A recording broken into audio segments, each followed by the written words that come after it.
So our devotionals through this week are going to be slightly different. Really, all I'm going to do is read us through and take us through Luke chapter 23, which is the record, the historical account of Jesus' death, and use some music and some songs off the back of those readings to help us engage and think about it.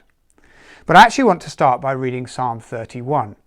That's an ancient poem written hundreds of years before Jesus actually died. So why do I want to read that psalm, that piece of poetry?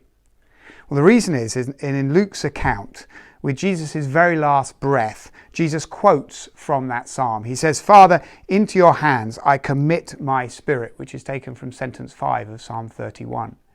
Now, Jesus and all those who would have heard Jesus say that would have been really familiar that when you quote from a part of the Bible, you're using that as the address, the reference to the whole thing.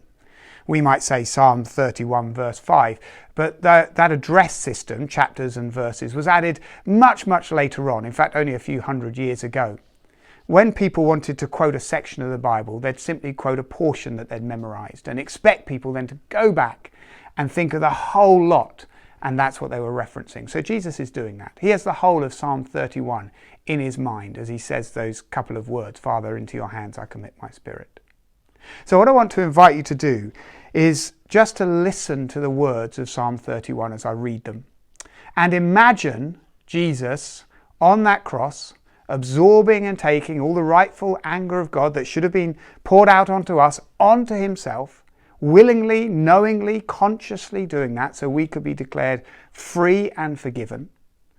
Let me read Psalm 31 as you imagine Jesus in our place on that cross. This is what is in his heart. This is what is in his mind as he dies for us.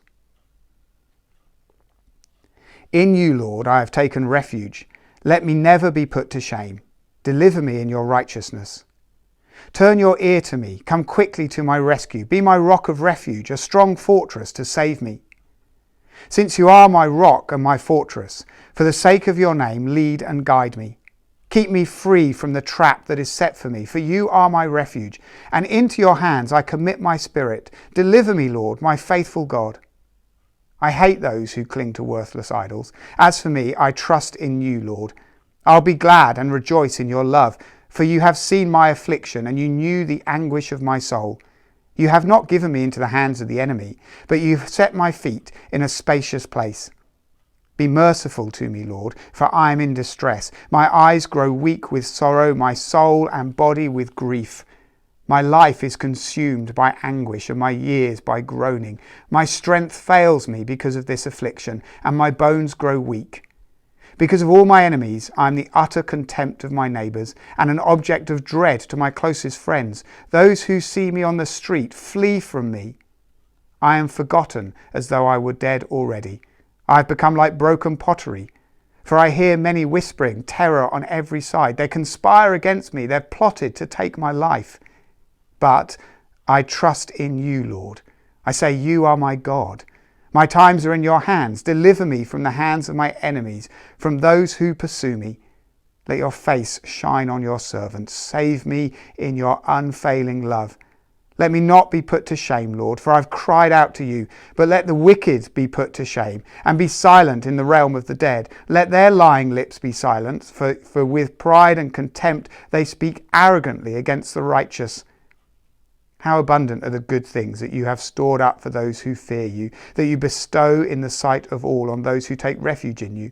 In the shelter of your presence you hide them from all human intrigues, and keep them safe in your dwelling from accusing tongues. I will praise you as Lord, for you showed me the wonders of your love when I was like a city under siege. In my alarm I said, I am cut off from your sight, yet you heard my cry for mercy, and I have called to you for help.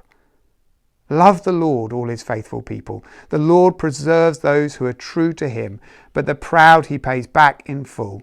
Be strong, take heart, all you who hope in the Lord. That's what was on Jesus' heart as he died for us.